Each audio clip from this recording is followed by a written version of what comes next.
This is part 3 of our Back to Basics series.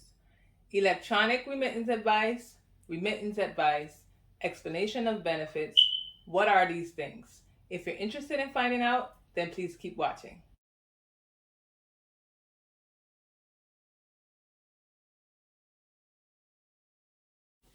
Hey guys, Tamika here. Welcome or welcome back. In today's video, we're going to be discussing EOBs, ERAs, RAs, all of those things.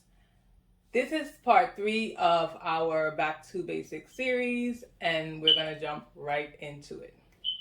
So, explanation of benefits is something that most patients, most people have probably seen before.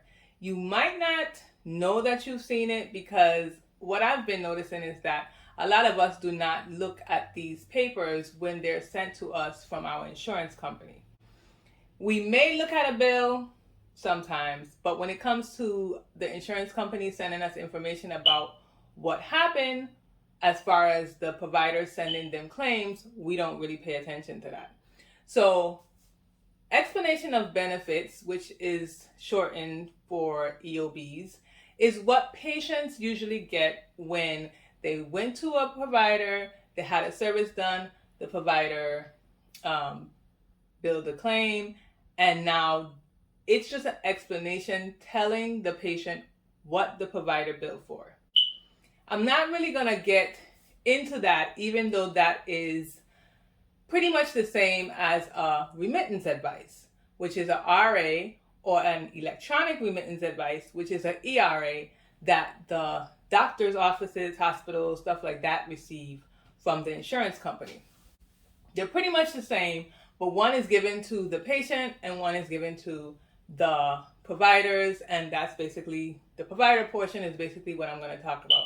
I will tell you some of the similarities of the EOBs, but we're going to basically look at it from the provider side. So as an explanation of what both of them basically are, I have my notes here. It is an explanation from a healthcare plan to the healthcare provider stating if the claim was or was not processed, how it was processed, and why it wasn't or was processed. So, like I said, basically it is coming from the insurance company, whether it's to the patient or to the provider, and it's telling you about the service that the patient had. The components, there are pretty much similar components for an EOB and an RA or ERA. They are pretty much similar components, and those components include the insurance company's information, like where it's coming from, if it's Cigna, Blue Cross, Medicare, the addresses, the telephone number, stuff like that. Then you have the patient's information. Now, like I stated, for EOBs, where it's coming directly to the patient, so if I had a service done and the insurance company, I have United Healthcare or Blue Cross, because this is my example, I have Blue Cross, and they send me EOB, it will only have my information on it. It'll be sent to Tamika Duncan if I'm the person who's the subscriber, and it'll be sent to me and it'll show only my information. So it'll look something like this.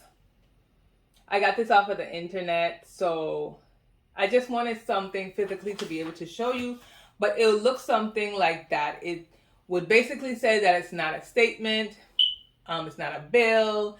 It's trying to tell you, look at this, but it's not something that you necessarily have to pay. It's just for informational purposes only. However, when you get a remittance advice from the insurance company to now the provider, it may have on several patients. It may have on one, but it may have on several. So you have to be able to determine where each patient's information starts and stops. It most likely won't have on demographic information like how EOBs have on. It'll have more of what the patient's name is, their ID number, if it's considered in-network or out-of-network, who's the subscriber, So it'll have stuff like that on there, not necessarily the demographics of the patient. Then you will have maybe even the provider's name, which most likely will be up top if it's the same provider for all of the patients. You'll have the data service. You will have the procedure codes.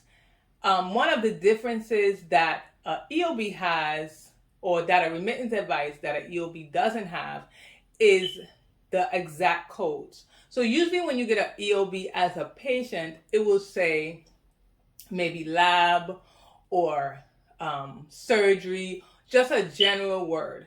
But when you get a remittance advice as a provider, it usually shows you the codes that you actually bill, because in order to get paid, you have to have specific codes billed to the insurance company, which we explained in part 1, I believe it was, which is the HCFA forms that you use to bill the claims. And if you missed that video, it'll be linked above. So then you can just watch and see what CPT codes are and HCPC codes are and how you get that to the insurance company. But back to this, it will actually show you on your remittance advice what codes you actually billed.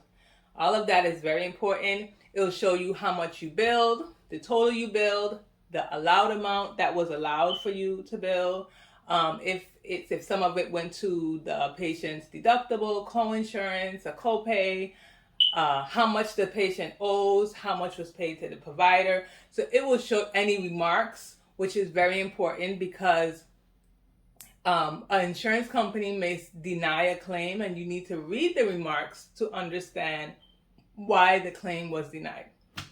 So, I mean, it's pretty much a simple form, but sometimes you have to, I guess, really understand and know it, be able to look at certain numbers and say, well, okay, I billed $1,000, they only paid $500, and they're saying that the patient owes $20. Where's that $480 difference coming from? Is it something that I need to write off? Is it something that I need to bill the patient? You need to make sure that you understand what each remittance advice looks like so that you can, move on accordingly. So there is always, the remittance advice don't look the same. None of them look the same. Cigna's look one way, Blue Cross look another way, Medicare look another way. And so you just have to, as you continuously do it, you get familiar with it and you're able to decipher all these different types of information. Sometimes people, the insurance companies have remittance advice that are really confusing, and you just have to call them and say, I don't understand where you're getting the figures from. I don't understand how you're adding or subtracting. And they would need to let you know if there was an error or if that is what's correct. So basically, that's the gist of it all. You have EOBs, which are explanation of benefits, which usually goes to patients.